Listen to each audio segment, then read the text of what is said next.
All right. Chapter 8 test review. Let's look at number 1. Number 1, we're going to have a test. This test is on Friday, okay? We're reviewing for it today. Test is on Friday. Tomorrow when you come in, we'll cover another section in Chapter 9, but the homework won't be due till Monday. So you'll have an opportunity to obviously study for the test. But the first 1 through 3 on your test review is the ratio as a fraction in simplest form. Excuse me. So number 1 says 168:28. Okay. So obviously they want us to put it in fractional form. Let's put it as a fraction. So first of all, we have to take 168/28. Okay. And then we have to reduce that. Okay, well, obviously, 168/28 can be reduced by 2. Can it be reduced by anything higher? 4. Okay. Anything higher than 4? Maybe not. Maybe so. I don't know. Have to figure it out. Let's see. Let's go with 4. So we obviously know that goes into both of them. 4 goes into 16 4 times. 4 goes into 8 2 times. 4 goes into 28 7 times. Okay.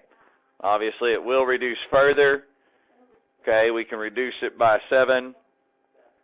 So we divide 7 over 7, and that gives us 6/1. Okay, and so the final answer would be 6/1.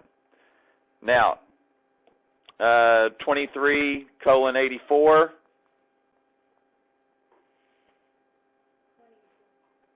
184, thank you. That would be 23/184. Now, 23 is prime, so the only thing that might simplify this or reduce it would be 23. What we have to figure out is, does 23 go into 184? Well, let's see. Does 2 go into 18? It goes 9 times, right? So let's drop it down 1.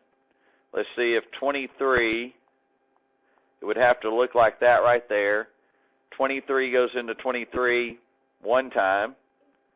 23 goes into at 184. It either have to be 8 or 9 times. Well, 8 times 23 is what? 184. So it does go into 184, and it goes 8 times. Okay, 23 went into 184 8 times. Okay, and so that would be 1/8. So that's how you would do those. You would simplify them, just simply put them as a fraction, reduce it as a fraction. Okay, look at number 4. Do number 4. Your football team finished the season with a record of 16 wins and 6 losses. What is the team's ratio of wins to losses? Okay, do that one on your own. And choose the best letter below it that fits the answer. In other words, it's A, B, C, or D on this one.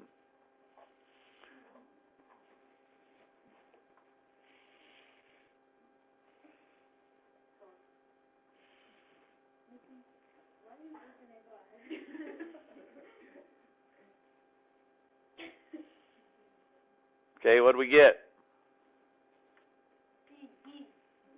D, as in dog, as in, well, you got 16. Obviously, they want the ratio of wins to losses. So that's wins over losses. Okay, and the wins were 16 and the losses were 6. So then you reduce that.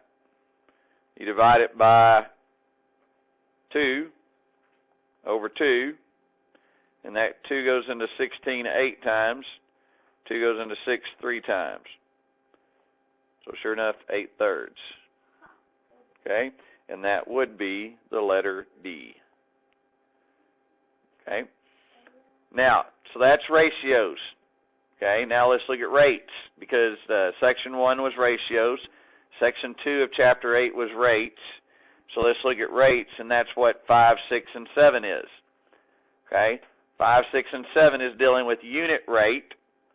Remember, when we're dealing with rates, we have to have a label. Okay, all rates must have a label with their answer. So you have 22 ounces.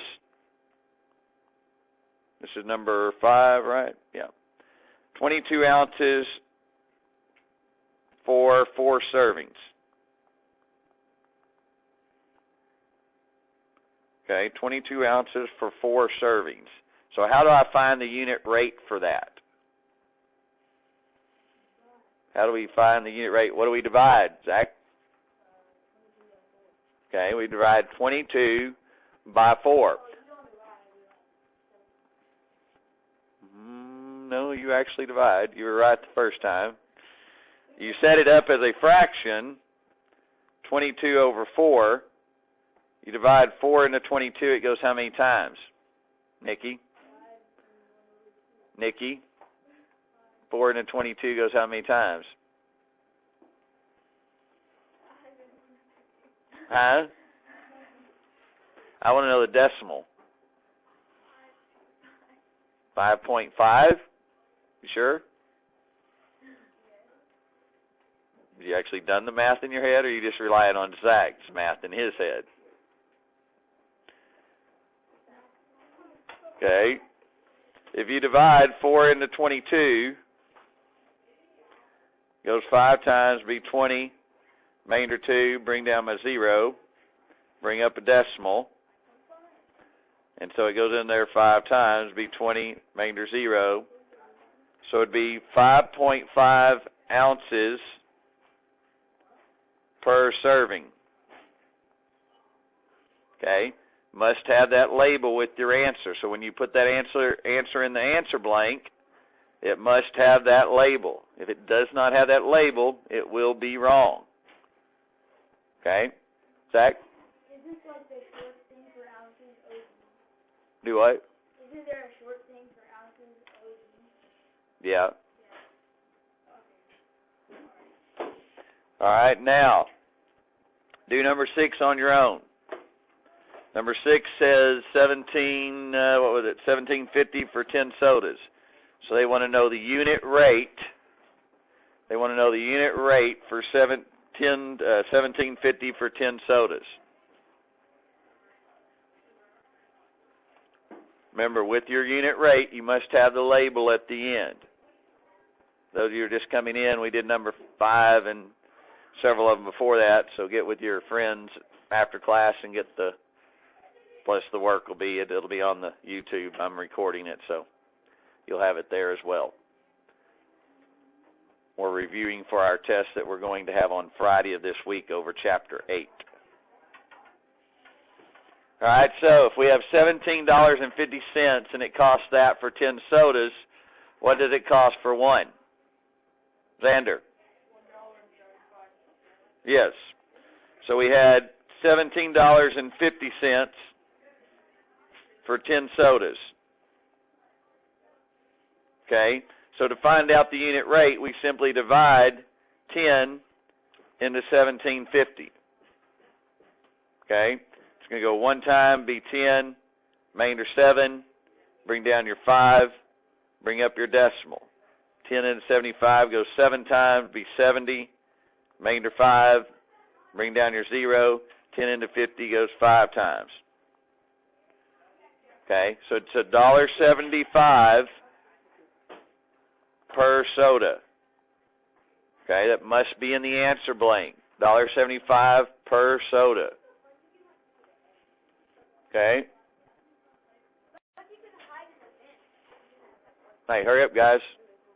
Get to class. All right. Now, if you look at number 7, how would we do number 7?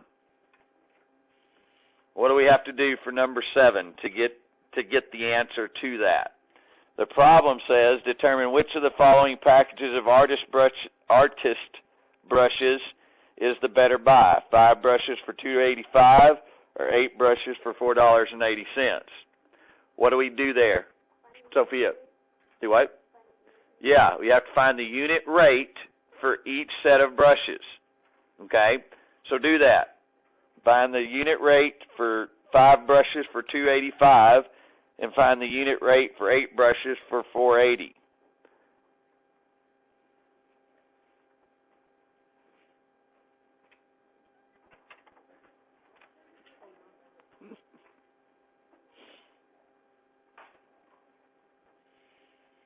Okay, so we're on number 7. Those of you coming in, we haven't graded the papers from yesterday yet. We're going to do that at the end of class.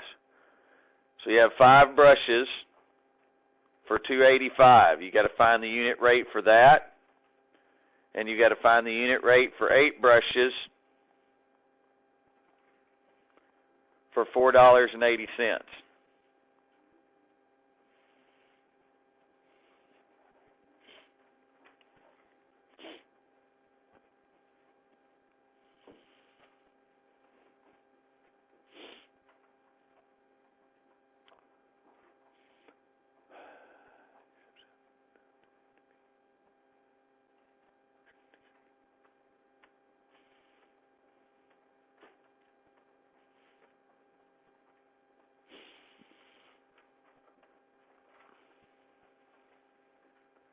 Nikki, what's the unit rate for 5 for $2.85? Yep. So the unit rate here is 57 cents per brush.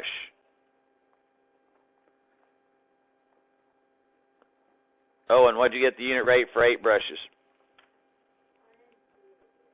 Oh, hurry up. I figured you already had it mapped out there. We're on number 7.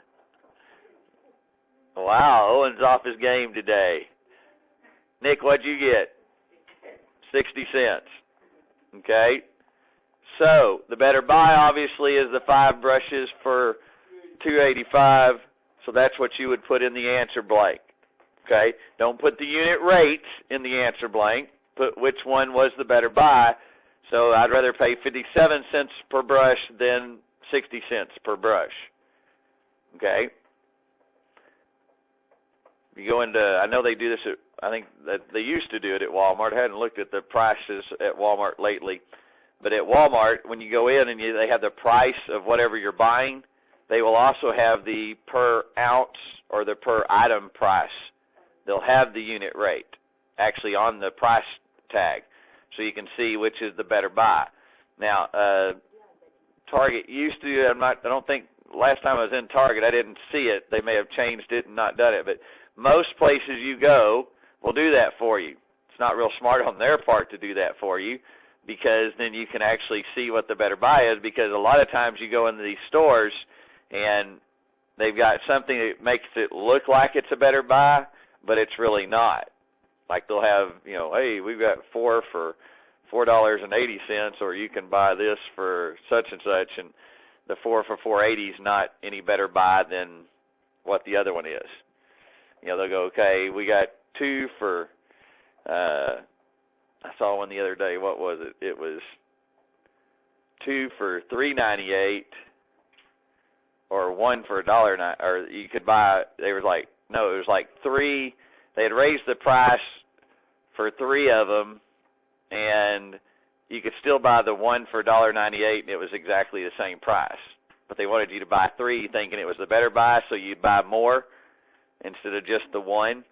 And so you got to watch things like that. A lot of times they'll have those what they call price leaders. They get you in the door, and it's really not any better buy than just the normal stuff. So make sure you pay attention to that, or you're usually not buying it. Your parents are, but help your parents out and make sure they're paying attention to that. Okay, like for example, a good example is, because I always know this one because I always buy Gatorade. But like at Sam's, you go in, you buy the case of Gatorade, and it's not any cheaper than buying the 6-pack or the 8-pack of Gatorade at Walmart.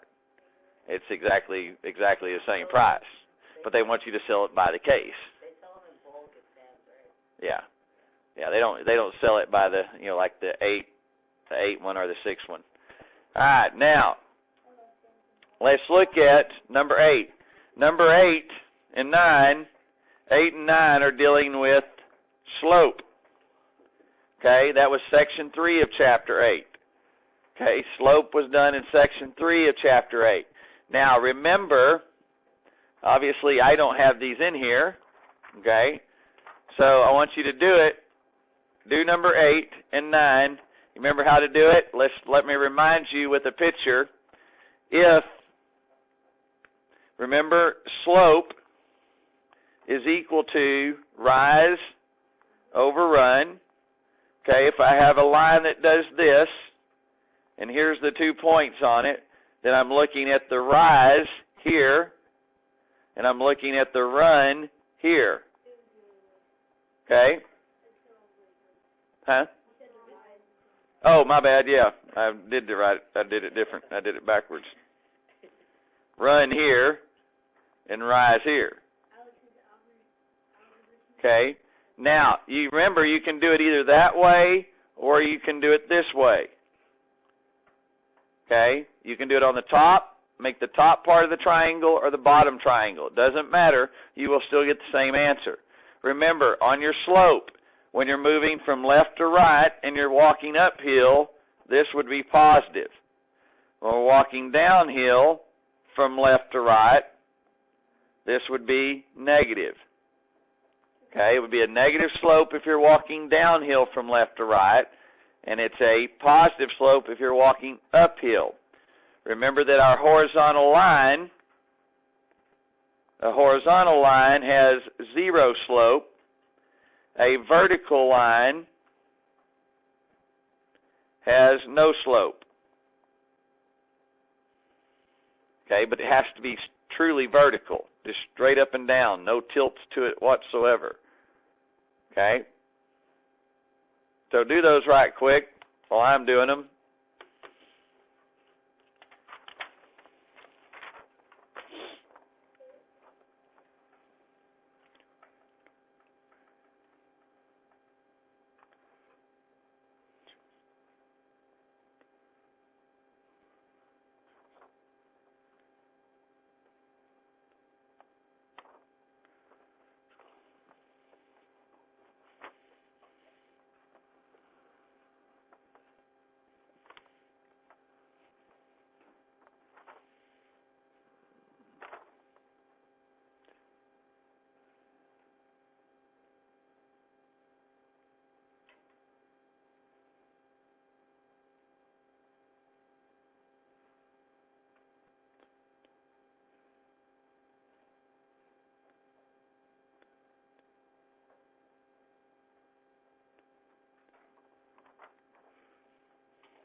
All right.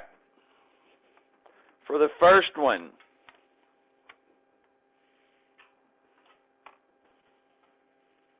what did we get for number 8, Noah? What did you get? 3 over negative 2. That is correct. But all you got to do is like Noah has it, 3 over negative 2. That's fine. Or you can do negative 3 over 2, or you can just put the negative sign in front of it, 3 over 2. Okay? Now, it actually goes 6 units. Okay? It goes 6 units, so the line goes like this, and here's a point, and here's a point. It goes down 6 units, and it goes over 4 units. But when you reduce 6 over 4 by 2 over 2, that's your 3 halves. It goes downhill from left to right, so it is a negative 3 halves. Okay? So that's how you get the 3 halves or 6 over 4. But you would need to put it as 3 halves. If you put 6 over 4, it would be wrong.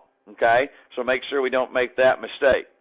Now, let's do the other one. What did we get for the rise, not the slope? What did we get for the rise for the other one? What did you get, Nick? What? 15 or 16? 15? Let me look at it. Let's see. Small lines. Hate small lines. I should have made these lines bigger. 1, 2, 3, 4, 5, 6, 7, 8, 9, 10, 11, 12, 13, 14. Yep. 15. That is correct. 15 is the rise. What's the run? 4. So the rise is 4. Can you reduce that? No. So the slope then, 15 over 4, and it is a positive slope because you're going uphill from left to right. Okay? And so the slope for number 9 has a slope of 15/4. Okay? Remember, we don't put slope in mixed numbers. Okay? We don't put slope there. It would be, 3 3/4. All right? We don't do that. All right? We leave it as an improper fraction. Remember, ratios, we leave as an improper fraction. Rates, we express as a proper fraction, a mixed number, or a decimal number, or a whole number. Okay? All right, let's move to the back page. Moving right along, let's look at the back page. The back page is proportions. Okay? On the test, I do not care how you solve the proportion. Okay? We learned basically, we spent the most time on cross multiplication. Okay? But you can solve it with equivalent fraction or equivalent ratios, and you can solve it algebraically. We really didn't talk much about the algebraic method. Okay? So I personally you really need to get in the habit of solving it with cross multiplication. Okay? Because you're going to have I think we may have some more difficult ones this year, but you're eventually going to get into proportions that look like this. 3x over 5 is equal to x plus 4 over 9. Okay? That's going to be your proportion. Okay? So if you don't know how to use cross multiplication, or you're using equivalent ratios, you're going, well, what did I do to 3x to make it x plus 12? Okay, there you go. Now your equivalent ratio is down the drain. Okay? You've got to solve it. You solve it by cross multiplication. Okay, that would be 5 times x plus 4 is equal to 9 times 3x. Okay, well that's 5x plus 20 equal 27x. Okay, and then you would solve it. Okay, you hadn't learned how to solve those yet, so we're not going to really spend a lot of time on it. But that's the reason you've got to know, and that's a fairly simplistic proportion. Okay, they will get a lot more difficult than that next year in 8th grade. And, if you're in algebra or pre-algebra, either one, you're going to have some very complex proportions. So you got to know how to cross multiply to solve them. Okay, so bringing us back to what we're studying today on number 10. Number 10 says 3 over 15 is equal to 9 over w. Okay, well, if we cross multiply that, that's 3w equals what? What's 15 times 9? 135. Correct. Okay. Now, 3w, so I solve it. I simply divide by 3 to both sides, and that gives me w is equal to what? 45. That is correct. Okay. So, do number 11 and 12 on your own. Actually, let me see. Yeah, 11 and 12 on your own.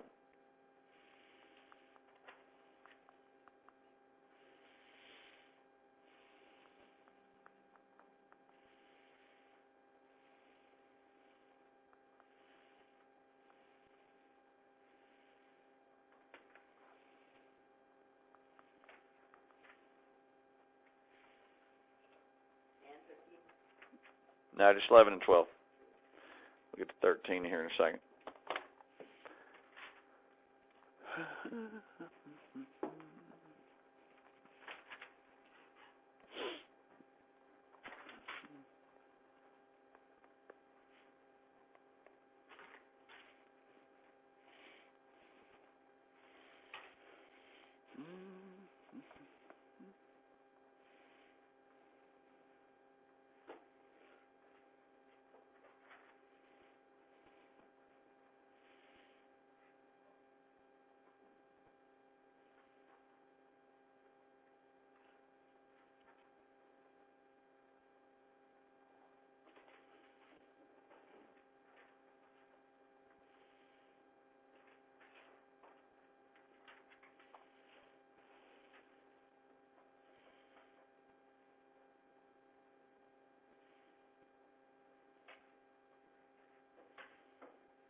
All right. What did we get for the first one? 66 over x equal 11 over 4. What did we get? No, what did you get? 4? 24. All right, let's see. So that'd be 11x is equal to 66 times 4 is what? 264? Okay. So 264. So I'm going to divide by 11 to both sides. That gives me, 24. Okay. So number 12. 12, 5, 6 is equal to z over 9. Okay. So cross multiply. That would give me 6z is equal to 45. Okay. Divide by 6. Divide by 6, not 7. 6 into 45 goes 7 times. And that would be 7.5. Yeah. 7.5 is okay. 7.5 is okay.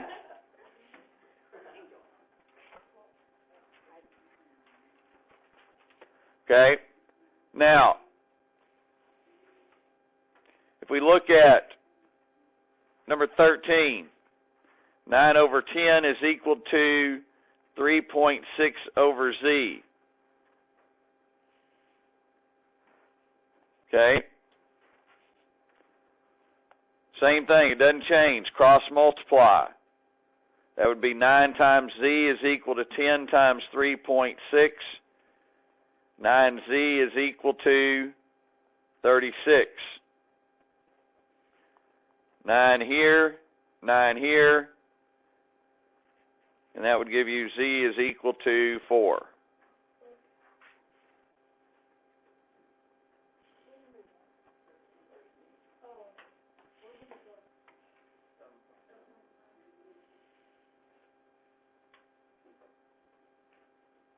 Okay, now,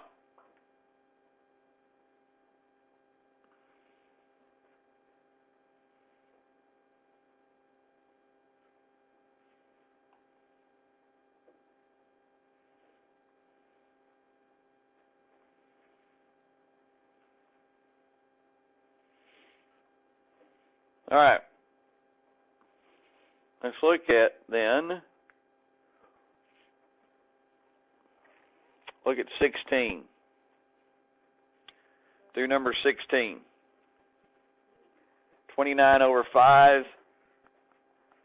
equal 11.5 over s. Or 11.6, excuse me, 11.6 over s.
All right.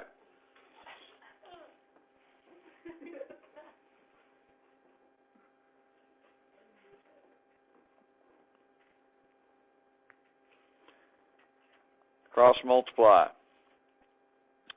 29 times s equals 5 times 11.6. Okay. 5 times 11.6 would be what? 58. 29s equal 58. Divide by 29.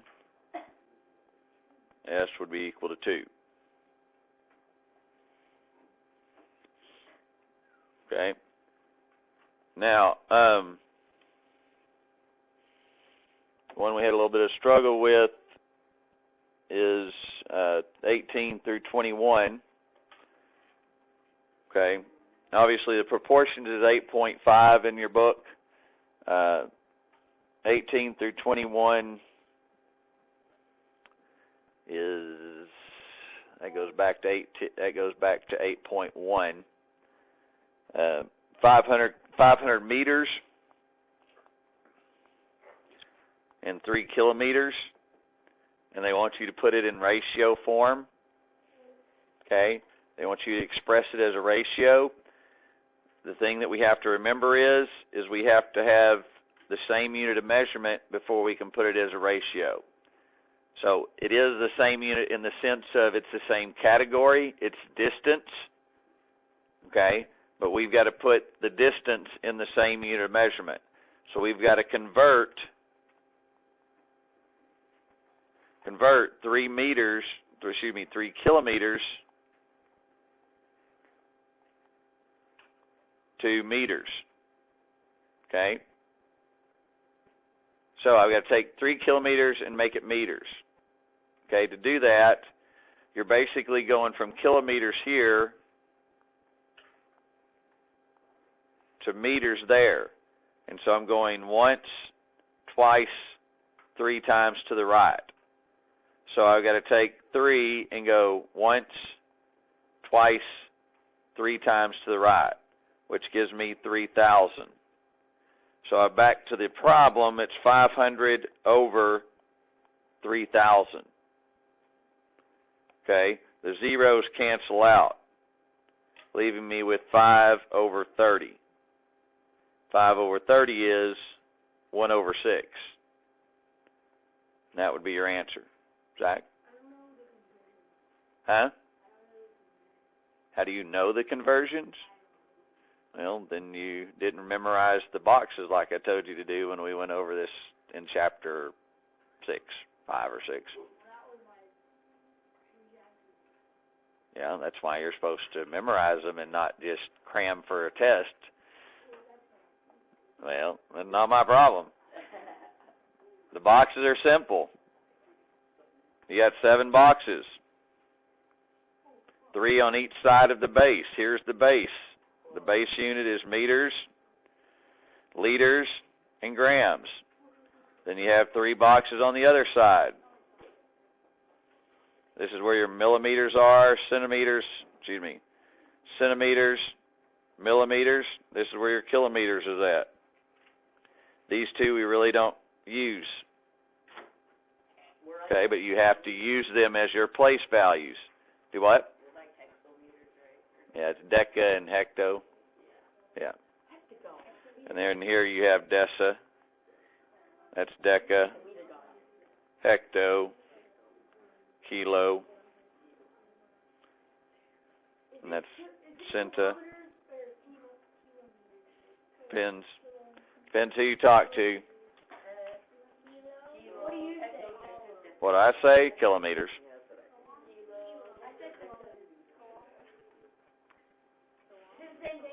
Yeah, just a matter of pronunciation. Okay, so you have 16 feet and 4 yards. So you have to take yards and convert it to feet. So we have to take 4 yards and convert it to feet, which is 12 feet. So it's 16 feet over 12 feet. Okay, 16 over 12 reduces to 4 over 3. And that's your ratio. If you take it and you go 16 feet and you reduce it 16 over 4 and you get 4 over 1, That's not going to work. Where are 26 and 28? I don't know. Oh, it's on a different. This was a 3-page test that was over. I went on to 9.1, 9.2, but we're not going to have that for our test. Hang on to this sheet. We'll finish it up tomorrow, as well as grade the homework. So if you didn't get your homework done, you have an extra day to get it done. Okay? If you didn't get 9.3 done, whatever it was. Okay?